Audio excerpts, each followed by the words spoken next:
Conservative vector fields, part one. Let's suppose we have a vector field f equals mi plus nj.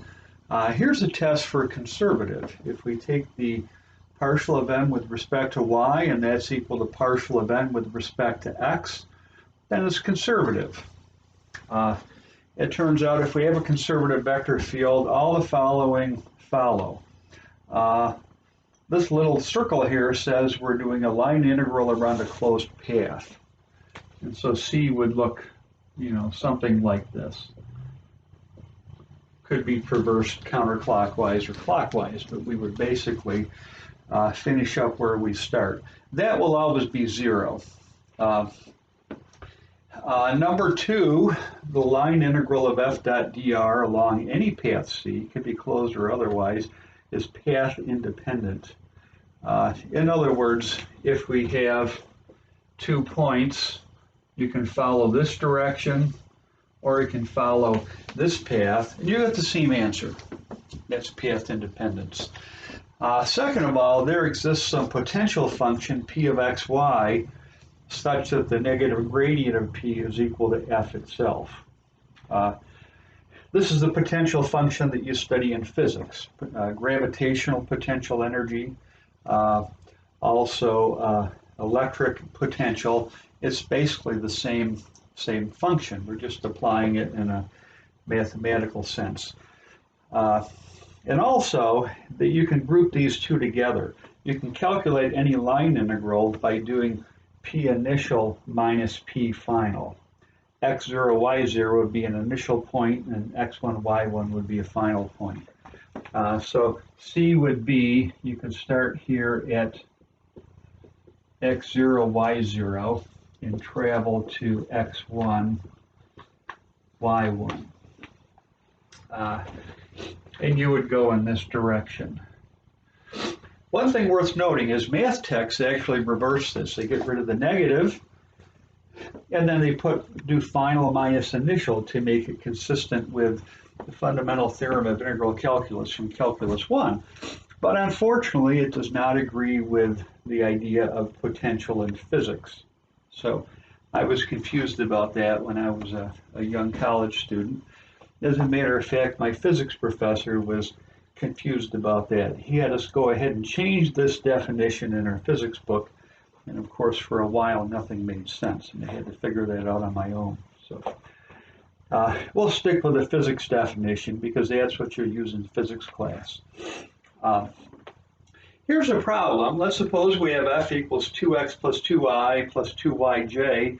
Let's show it's conservative. Well, we're going to do a y partial of this. That was the m before. This was m. This is n right here. Y partial of 2x plus 2 is 0. And then we do an x partial of 2y, we get 0. Well, 0 equals 0, therefore f is conservative. So guess what? That entitles us to all these basic properties of a conservative vector field. Let's find the line integral of f dot dr along curve C, where C is just y equals 2x. Straight line through the origin, x goes from 0 to 4.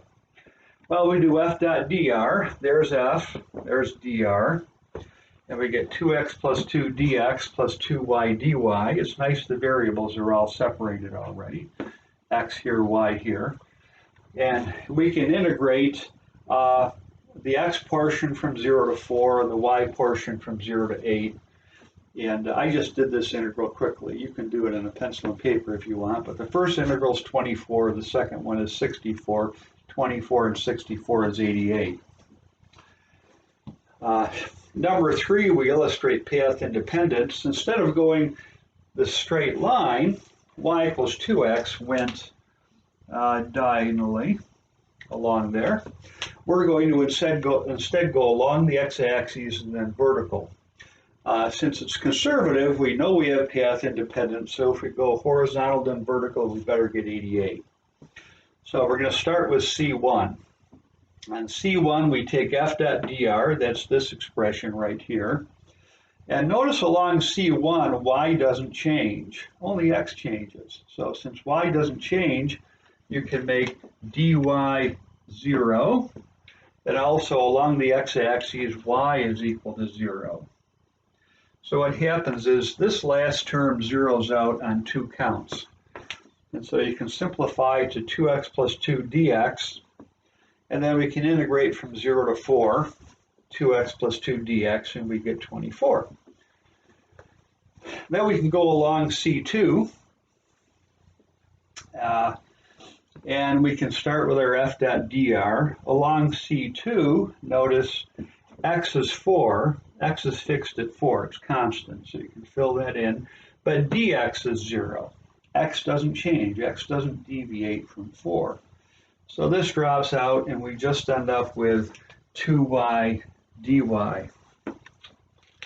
And then we can integrate 2y dy from 0 to 8, and of course we get 64. So we have 24 along here, 64 here, 24 and 64 adds up to 88. Well, you can do any path you want. You can go this way. You can do a crazy path, zigzag, as long as you end up there. You can parameterize it however you want. You will always get 88. That's guaranteed. Just one point about this closed path and the path independence. Let me clear a space here. It's easy to see why if you have one, you have the other. You can take a closed path, for instance,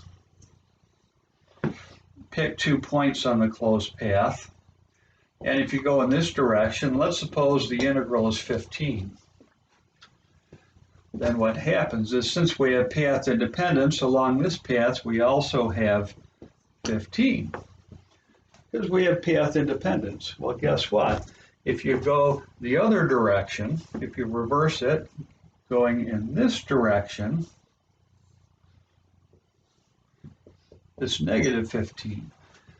And so negative 15 plus positive 15 adds up to be 0. So if you have path independence, it's really easy to show that the integration around a closed path is 0. Very simple. And vice versa. If it's 0, you can reverse the argument and you pretty much get the same thing. So we'll do this in a separate short video, this potential function, and that deserves a separate workspace and a separate video. We'll be back with that shortly.